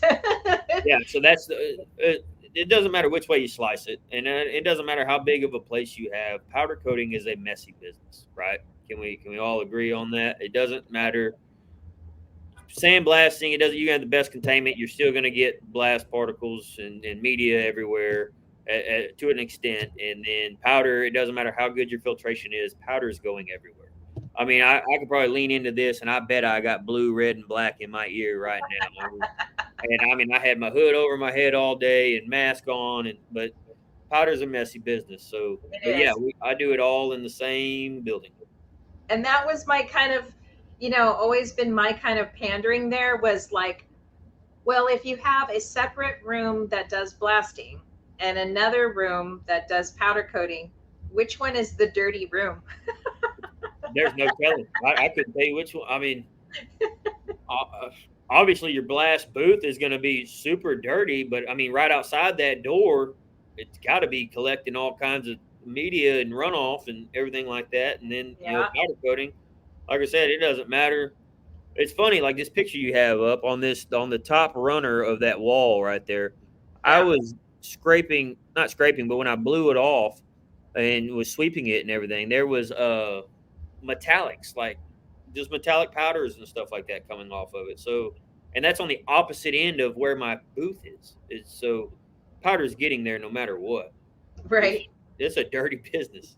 That's why it's so important to keep up with the cleaning on a regular schedule. I should be better at it, honestly. Like I'm not as good as I'd like to be on it, but Yeah. Well, you do what you can, and then you have what happened to you earlier, which is why you got into this. Is you had a yep, little I catastrophic. ruined a job and lost hours and money and everything else with that. So Yeah. it's just very important to keep it all clean if you do it all in the same building. I know there's guys on a lot of those forums and all around the nation and everything that have these separate rooms and everything, but as a job shop coder, as like myself, I don't have that luxury. I don't have those Yeah. separate So, buildings. I mean, like, what are your daily tasks in terms of maintenance? Is there anything? Do you have time to sweep daily? Do you have time? I sweep this open area that we're looking at in this picture. I sweep that daily. Uh, Okay. First thing in the morning, and then first thing or right before I leave. So it doesn't matter which one. I always sweep it. Now, if I did a good job the night before, the morning, it's usually not bad or anything like that. But I also, in my building, my door's so big, so it doesn't matter how much I clean, I still get dust that blows in from the parking lot. And it's all Right. concrete out there, but we have all those oak trees across the street that they just blow everything. So I sweep every morning and every evening. Yeah. I Uh, think if you're not doing that, you're not creating you're not good creating an atmosphere. I mean, you're asking for trouble. good habits. Yeah, Yeah. you're not creating good habits. I think you definitely need to be sweeping twice a day, if not Mhm. more. Just depends on how busy you are, but if it's just a good habit to get into. It's a great way to make sure to train your employees so they're not kind of sitting on their phones while Why the they have downtime, and that's the people yeah. that I've had come in and out of the shop. That was a thing. Is like, hey, I don't mind you checking your phone every now and then, but if you don't have anything to be blasting or prepping or anything like that, then we need to get behind the broom. You know, broom work's a big thing for me. My dad taught me at a young age that if you don't know how to work how the north end of a broom works the south end of a broom, then you're never going to make a dime. So that That's good advice. sweeping is a big deal to me. Here's something that just kind of popped in my head, and that is, what do you do when because your wife isn't there all the time, right? No, no, So my what do wife you has a full time job. oh, okay. So she has a full time job, but she has the luxury that she works. It's kind of remote. It's in and out. She goes to the office a couple times a week, but her and her boss are really good together. She's a financial advisor, so Yeah. uh, she just kind of goes and comes when she pleases. So she might pop up at the shop and spend all day there, and then sometimes she's like, "Hey, I got a meeting, I got to go," and so she bounces in and out. Okay, so what do you do when you're powder coating and a customer walks in? And I mean, it's just one of those days, right? But What? yeah, so that is, obviously I can't say this, right? But I hate that because I have to stop what I'm doing. Okay, I'd love to talk to a new customer and explain powder coating and do all that. But if I'm in the middle of powder coating and somebody walks in, a lot of times, if you see where my door is, my booth is just to the right of this, but the door stops. So if I'm in my booth, my back is to this door. And I Okay. can't tell you how many times I turn around and somebody's standing there, and I don't know how long they've been there, and I don't know what goes on in y'all shop, but I turn the music up, and I might be singing and dancing and doing all kinds of crazy stuff, and I turn around and somebody's there, and it makes my heart jump a little bit, and Yeah.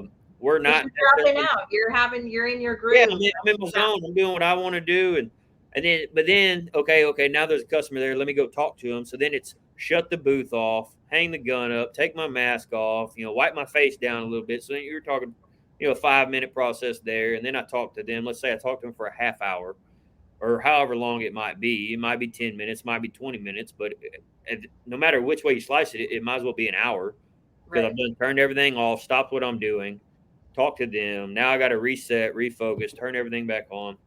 So we try to minimize drop-ins. You can't get rid of them. Drop-ins happen.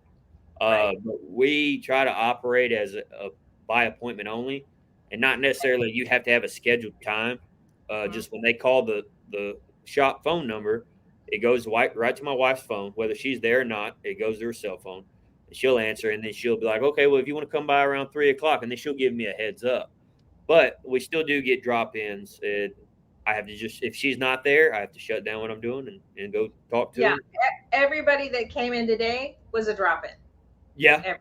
And you have days like that. Today, I didn't get a single drop in customer. I had a couple drop in friends. That's another thing. I have friends that just, randomly show up and want to hang out and ask questions. Oh, what's that to? Or why are you doing this that way? And it's like, dude, I don't have time to explain all this. Just, hey, grab a chair and watch or go somewhere else. So I didn't have any drop in customers today, but a lot of drop in friends.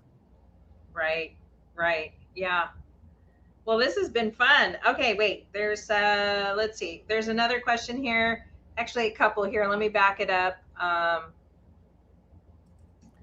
do. Okay, Kavika says I do Cerakote and I get a lot of people asking me to do powder coat. Okay, good. Hey, so vice versa. I don't know if you and Ross deal with this. Y'all get asked about Cerakote? Yes, and in fact, we're listed as not a Cerakoter, but that we do ceramic coatings, and so it's been a little tough. Um, First of all, we have one of two different kinds of colors. We have, because we're listed as Cerakoting, or not Cerakoting, but ceramic coating. A lot of people get that confused with the car body kind of. Yeah, the protective. So I don't know if you get a lot of those calls that Yes. um, it's just kind of a natural thing that See, I don't do happens. either or, but I get calls for both of them. Yeah, and then we get the guys with the motorcycle, exhaust that want the Cerakote, but we've postponed that for now because we just don't have any room. We're so busy with powder coating. I Hmm. think what Ross is going to do is he's going to build a platform up Yeah, um, above the spray booth and make a smaller spray booth to, because just to do that, just to do and Cerakote. somehow tie it into, I don't know, he's got some grand plan to do that. And I think that that would be great if we could get back into that because we were making some good money. We do buy, if we do buy Cerakote, we're usually ordering from Prismatic. It's because we haven't, we're already set up over You there. already And put up. I know there's some cheaper ones out there. Maybe if we do get back into it, I might look into that. And we just do the dry one or the cold one. We don't do Yeah. the guns or any of that other crazy stuff. Yeah, see, I Uh, don't do any Cerakoting. So anybody that I have that comes in and needs Cerakoting or requests it or wants me to powder coat something, but it necessarily should be a Cerakoting application, I send them all to Zane at Clutch City Coatings. I know he does Cerakoting. He's right down the street. I say right down the street. In Houston, you got to understand, Houston, Texas, everything's right down the street. It might be an hour, but it's three. So anybody that needs Cerakoting, I refer them to him. But as far as Kavika's, I hope I pronounced that right. As far as Kavika, that's how you say it. Kavika, Kavika. Okay. Yeah. So in Hawaiian, if it was a word that started with a W, like Waikiki, yeah, you say wa. Okay. But if their W happens after the first syllable, it's a V. Oh, okay. So it's Kavika. So I told you earlier, we've been to Hawaii a few times, and that tells me that I've pronounced a lot of things wrong. I've done that wrong, and I feel terrible. I don't know why, Justin. It's only 12 letters. Yeah, it's only. But so Kavika, I don't know where you're located, but if you need a lot of stuff powder coated, I would send it over to Ross Coat. I don't know. Maybe he's getting it. Hit us up, Kavika, if you're on Maui, because if you're doing Cerakote, then we can send you some of the stuff we're getting, Yeah. So let us know. I don't know. With a name like Kavika, I'm assuming you're from Hawaii, or maybe, I don't know. So he'll let us know. Okay, so we gotten some more coming in here. We're not done. Let's see. Here's another one. I mop constantly. My floor is always wet, and I try to keep my door closed when I spray powder coat. That's a good start. That's a good. I think we're all in that same boat. I don't mop constantly. I sweep. Like I said, a minimum twice a day, and in between jobs, if I have enough time, I try to sweep. I don't mop as much as I probably should, but I think you're doing pretty good there, trying to keep your door closed. I'm not sure where you're at. I deal with a lot of pollen where I'm at, and in this picture, you can see the trees. They have no leaves on them right now, and I guarantee every leaf that fell off that tree wound up in my shop. There's probably there's some of them leaves right there on the floor right now in this picture. So if you're keeping, and I think keeping the door closed is a good idea. I'll tell you, in our experience, a couple times, this is before we moved here, a couple times we had a guy doing some woodworking, a couple doors down on like a weekend or something, and he was sawing, or I don't know what he was doing, and it was just all of it was blowing. You can smell the wood, right? As he was cutting and stuff. And it just, you can't have, I would just freak out. You wouldn't, you got to close the door. Here's something I'm dealing with. So again, I think with Texas Tea, we've established I'm in Texas. So it gets hot here. Like right now, we're in an Arctic blast. It's been like 40 degrees for 6 days straight, and it is miserable. I know that's not cold to 90% of the world, but at least for me, it is. I don't like being cold. So in Texas, it's hot in the summer, so my door stays open so I can get a little bit of a breeze. With the oven on and the Texas heat, it's miserable. So I keep my door open a lot. So it's just a habit. When I get in there in the morning, I push it all the way open, all 20 feet of it all the way open, so my shop is wide open. Well, right now, one of my neighbors that work in the same complex as I do, they rent from the same people I do. They're restoring a couple of old cars inside their building. So they've been doing a lot of Bondo work or filler work. Not Bondo. He gets upset when I call it Bondo. But they're doing a lot of filling work and sanding and everything. And every grain of that sand winds up in my shop. Oh, God. Even after cleaning and doing all that last week, I'm still finding little, like when I was sweeping up today, there's little yellow particles. I haven't sprayed yellow. So that's just something I deal with all the time too. And you can't tell them to shut their door or anything, or they do. They shut their door, but they blow out the shop at the end of the day. Oh my God, I would be like livid. No, it's ongoing conversation. We've had that conversation multiple times. And super nice guy. I'm not mad at him by any means, but if he does that, we've established times that he's allowed to do that. Because if I have a set of gloss black wheels in the oven and you're spraying that, now I'm in a bind. I'm in a bind. So let's just make sure that my oven's not on. He's good about it. He comes by, hey, is your oven on? You got this? Because where his shop door is at the back of my shop, where the way it kind of lays in is at the back of my shop, and my oven intake is right there. So anything, there's a small little gap between the main frame of the buildings and everything, so things can get by there. But any little particle that he's blowing out of his shop comes into mind. So Yeah. it's an ongoing conversation. That's something I've been dealing with a lot here lately, and that's kind of the main reason why I tore everything apart last week and did all this, because my shop was coated in yellow Bondo material. I was like, I don't want that to become an Well, issue. I mean, the only comment that I have on Paul's comment here is that if your door is closed, how are you going to accommodate customers stopping in? And so, like, I don't know how you're his closed. setup is, but that was always the battle, right? You know, Mhm. you got to have your door down because of contamination, maybe, or next door neighbor, or whatever, and then or weather, even Yeah. weather, right? You know, like, uh, how do you can't have that every Well, day. see, I You're not deal going to with, get customers. y'all have an office, like by the looks of it, y'all have a storefront or Yeah. something, right? Yeah. Oh yeah. No, I don't have a storefront. Yeah. Oh no, we have. Yeah, just Like a place where customers can walk in and they see you, oh, and here, I'll show you. Okay. Yeah, let me show you. Uh, let me do a new tab here. Let me see. How do I do a new tab? I guess not. Let me stop sharing. Well, as you pull that up, I'll just continue talking about it. So, Yeah, like at my keep shop, I talking. don't have that. And then even when we did have an office space, it is 100 yards away from where the actual shop is. So when people pull up, they immediately come to the door. Yeah. And if my Well, door is this is. closed, go ahead. Go ahead. Well, I was going to say this is our. I wanted to. I kind of shared this around a little bit yesterday, but Oh yeah, this. y'all are on product finishing. Yeah.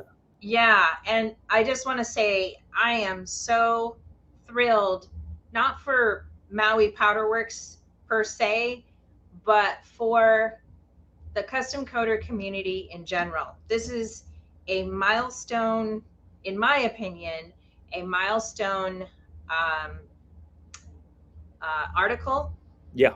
that is letting me know that the greater industry is paying it, is gonna, They're you know, recognizing. we're starting to get heard, I Yeah, think. we're getting some traction. Yeah, especially so I get Product Finishing magazine comes to the door every month, and Yeah.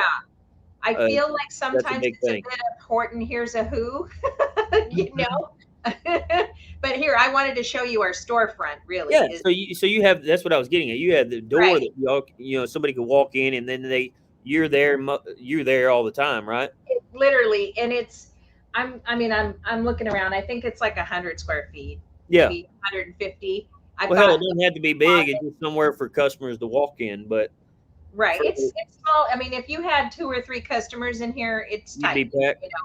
But But see, like something maybe Paul's dealing with, something like I'm dealing with, and like you were saying, so even when my door's closed, so like today, it's been raining all day. It's been raining for the last 2 days here. That's unusual. Usually it rains, but it comes and goes. It's been raining 2 days straight here. My doors happen to be closed most of the time. But also with my small space, when I take one rack out of the oven, like I have one rack that's 14 foot long, and that's where we put all the big stuff on, right? And it goes in and out of the oven. If I got to take that out and put another rack in, that rack has to go completely outside. right, So if the door's closed, door has to be open at that point. So my door is constantly moving. And if it's closed all the way, I don't have a way to greet customers. Customers pull up, they think I'm closed. So I always try to leave the way my door is set up. It's not a roll up door, it's a sliding door. slider. Yeah, it's a slider, and I hate it. Like that's one of the things that I'm gonna miss one day when I'm looking back on all this. But me and that door fight every day. Uh, it's it's a pain in the ass to move it back and forth. But I always try to leave it. In Paul's comment or question here, I always try to leave it at least a 2-person link open. That way, Yeah, uh, so then it looks like your looks like people somebody's there. Because if it's closed all the way, whether it's a roll up door or a sliding door, if it's closed all the way, people pull up. They're like, "Oh, he's not there," and I'll just come back later. And yeah, then you really were there. And then next thing you know, they went to the coder down the street or wherever right. elsewhere with their business. Well, it's funny you mentioned the roll up doors or the doors, is we've got a roll up door and they're all like aging over here. Our neighbor replaced 5 of his doors just because literally they were, I mean, and you're pulling the chain, and Mm-hmm. as you're pulling the chain, you're looking up to make sure it's all lined up and everything, and then there's like rust particles falling in your Falling eye. in, and now you're contaminating your shop. And then you're like, Wait, is that rust particles in my eye? And is this thing gonna fall on me someday? I mean, like seriously, it's one of those kind of things, I'm right? worried that my door is a sliding door, and only reason we haven't replaced it yet is because I told my landlords that I would replace it. That's fine, but I'm not going to put a 20-foot door in there. I'm going to have to put a Yeah. a 14-foot roll up door. That means so we're going to have to wall off and do some structural work there, and so that's the whole reason I haven't done that to this point yet. But I'm Yeah. scared. My door's so old and it's heavy. It's heavy duty. One day it's just going to fall over. I'm going to be pushing it open or close, and it's just going to say, "Okay, I've had enough," and fall over. I lay down and die now. Yeah, I'm over with. We'll see you.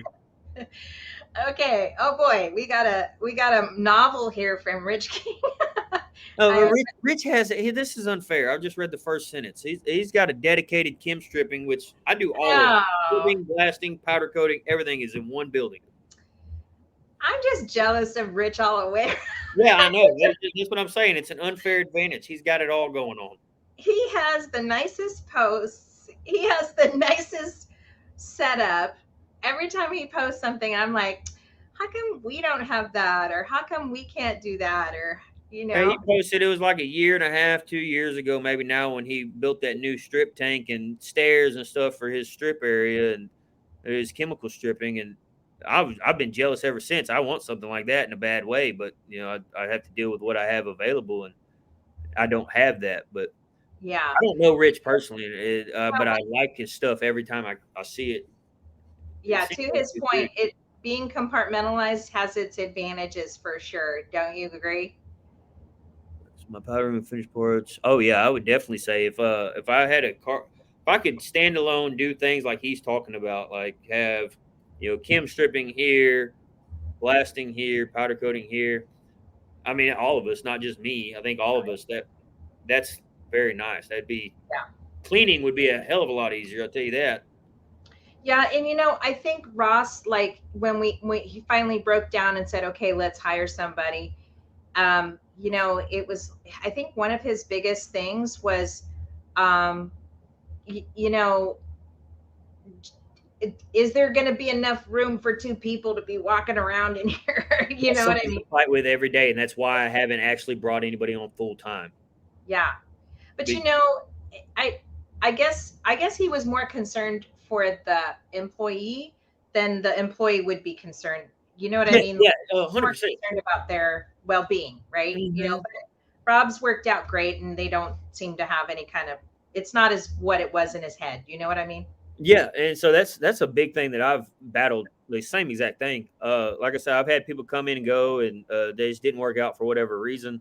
And I've had a couple guys that were really good, but they got better offers. But I haven't ever brought anybody on full time because that's exactly what I think. Is like, I'm not worried about them, worried about me.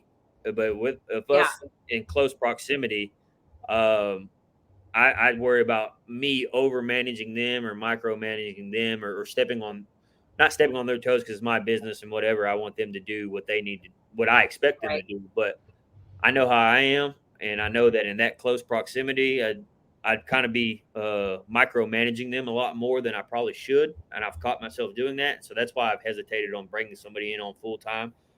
But that's also just got to a point where I don't have a choice. So in order to grow, I'm going to have to figure it out. Yeah. Hi. I just had a customer walk in. So okay. No, we're fine.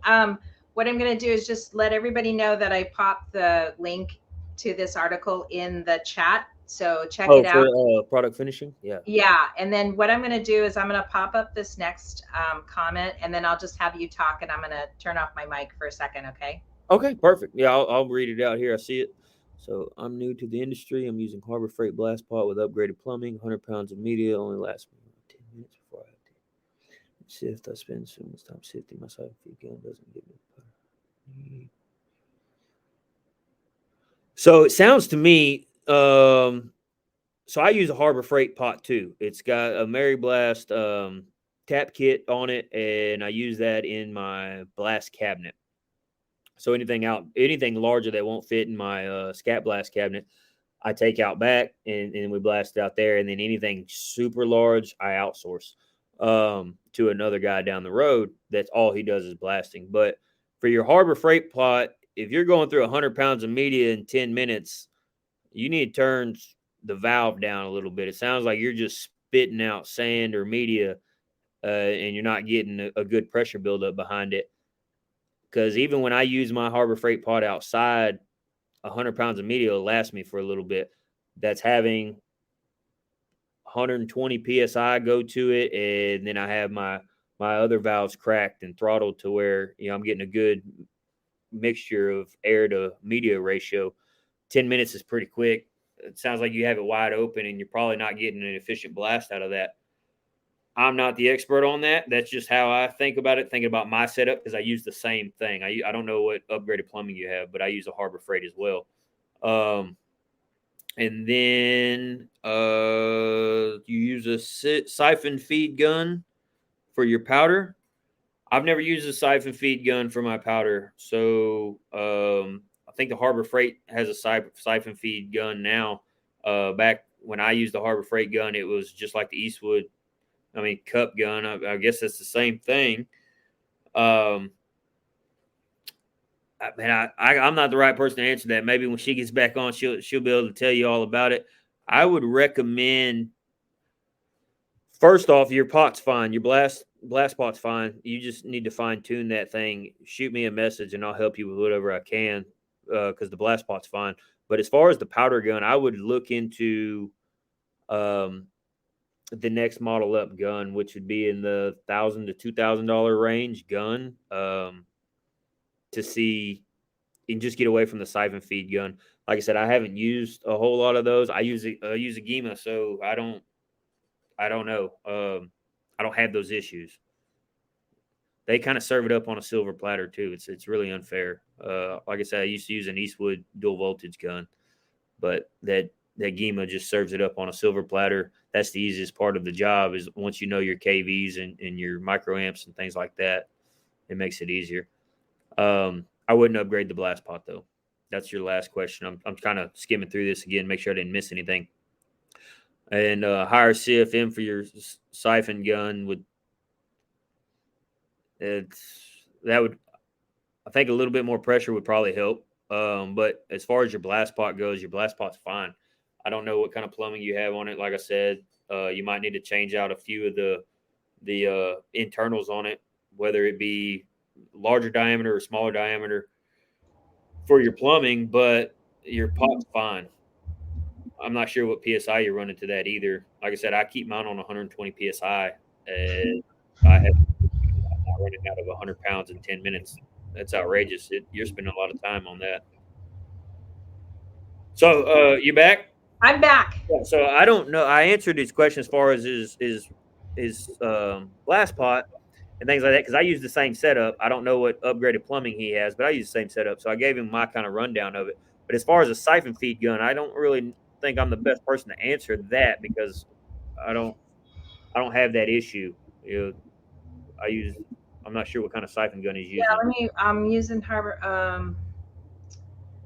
Well, all I can tell you is we did talk about CFM, we did talk about media, and we did talk about we've had like 4 or 5 different shows on blasting. So I would just scroll through, and I know, like, if you see something that says Joe Taylor, not Joe Taylor, Jeff Taylor. Jeff Taylor's been on the show a couple times. He's from Blast One. And then I had, in terms of safety and beryllium and all of that, I had the vice president of Garnet USA out of Texas, that talked about beryllium and silica and all that. And then I had show number 50 was Brandon Acker from Titan Abrasive, talking about dust collectors and stuff like that. So I would say, as far as I remember, you need to have a high CFM. Yeah, you definitely need a high CFM for your blast pot, but I use the same blast pot he's using. And then, I see. and I use it indoors and outdoors. But running through 100 pounds of media in 10 minutes. Oh no, that's bad. That's outrageous. It sounds like he doesn't have his mixture right, like his air to media ratio right. Sounds like he's probably got his media wide open and air probably is throttled down. If I was to guess, It's more. You need more air. I think you need more air and less media. Where the CFM comes in. Mm-hmm. I think it's 150. In the show we talk about it. So go through all those podcasts. Just kind of scroll through them all. Roscoe. What is it? Well, it's you can go anywhere to find the episodes, but okay, let's see. Go on to the next one. Michael Anderson says, "Oh, Rich. This is a question for Rich. Maybe Rich can." Oh, Michael Anderson is a guy that I'm working with right now on a stripper because I don't know if y'all have had to deal with any stripper, chem strippers, but it's hard to get any of them. Everybody's a couple of weeks out, 12, 14, 16. It is getting better. Yeah, I talked to Valerie from Benco, and she says it's getting better. Is it? So I haven't called Benco in a couple weeks. The shipping, it's the shipping now that's kind of still lagging. The chemicals are starting to come back in, and I would say it's across the board. It has nothing to do with Benco or it's everywhere. I've talked to half a dozen different companies. Yeah, but Michael Anderson, he works for. I had to pull it up in his email, but he works for a local company here in Houston that he actually come by the shop and talked to me about a few things, and I need to purchase it from him. I haven't purchased it from him yet, but he's got a product that needs to be heated, but they're certain that it strips powder within a fair amount of time. So yeah, I will be posting about that once I get it and everything. I need to purchase it from him, and me and him still have. We will too. We just bought the Benco 6-wheel strip tank, the eChem one. Yeah. So we haven't quite. It installed relatively easy. I'll just give you this. It installed pretty quickly. I guess the humbug thing for us was because right here in front of my desk here is where the electrical panel is. Yeah. So unfortunately, we had to we had to locate. If you see the wood there, that's our blast room, and then behind that is where the new tank is, in our stripping, little area. So, we had to run a fair amount of electrical to get over there to the panel. Yeah, so that was a little bit more than we had anticipated. I mean, in terms of like, wow, okay, yeah, we got to run it around the whole shop almost.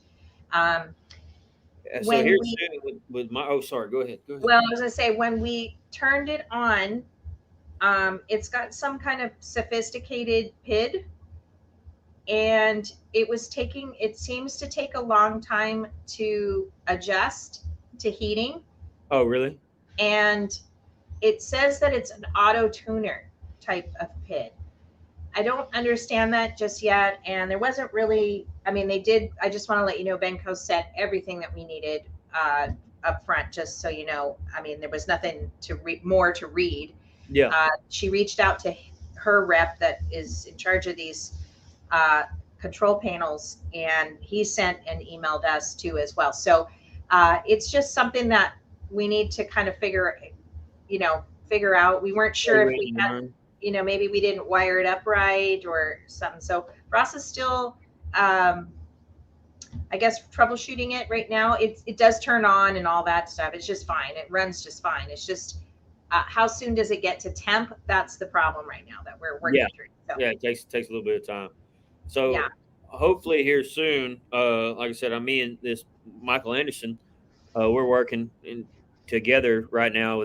He's got a product he thinks is comparable to a bunch of the strippers on the market and less dangerous. I don't know about Ross or anybody that deals with y'all, but I have a few scars on me from different things, different strippers, and this is supposedly comparable to B17E. It just needs to be heated a little bit, and so I'll be posting a review about that here in a couple weeks. Once I post it from him and get everything situated, I'm building the tank right now. Me and him were actually texting earlier today because we're working on building a tank for it right now. Awesome. So hopefully I'll be able to give a review on that, and then maybe send a little business his way if everything works the way it needs to. Absolutely. I'm all for sharing whatever and whoever products are willing to come on the show and talk about whatever it is they have. Um, we need to get as much out there because maybe you are close. Maybe you're closer to this guy and it's easier to do that than somebody else. You know what I mean? Okay. Oh, Kavika, you're in Wailuku. Come by the shop. Come say hi. Was that on the same island? Yeah, that's in the next town over. Oh yeah. Yeah, definitely. Come on by. Open invite.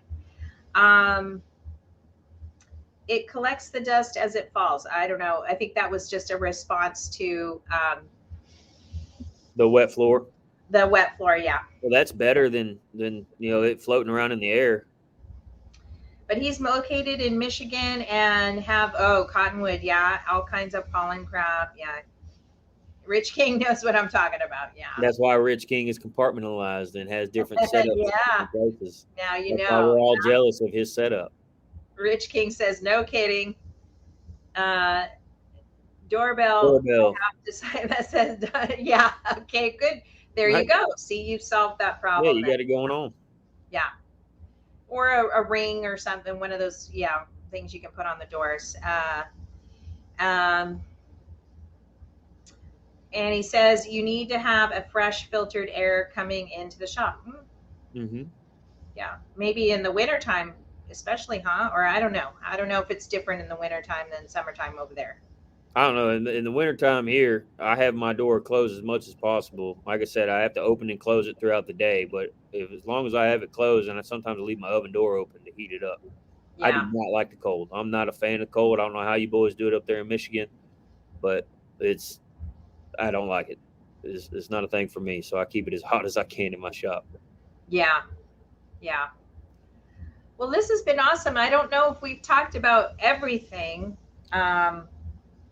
in cleaning and stuff, but I know we've covered a lot of the basics here with this show. And and if there's anything that we missed, I mean, we can obviously circle back and do it again. Yeah, absolutely. And, send, if you have any questions, because this is going to end up on it. Right now it's live on YouTube and Facebook and a few other places. But if you have a question that we didn't answer, once we've posted it, and, we can certainly go through those questions and answer them as well. So I'm just thrilled that we've had a great turnout. This has been perfect timing because part of it is just trying to figure out when people are around to be watching and have the free times to enjoy and hearing about you and stuff like that, Yeah, and going back and forth with the comments. I mean, that was awesome. Yeah, and tolerating my customer coming in a phone ringing. Hey, I know it's middle of the day over there, so I could never do this at the middle of the day of mine. Yeah. Awesome. Well, thank you, everyone, and look forward to seeing you on the next live. I'm going to be going to Powder Coating Week next week. I've got 2 shows that I've recorded, so I'm hoping to kind of try to get some of them started and put out before I leave. Not sure I can do that, but I'm going to try.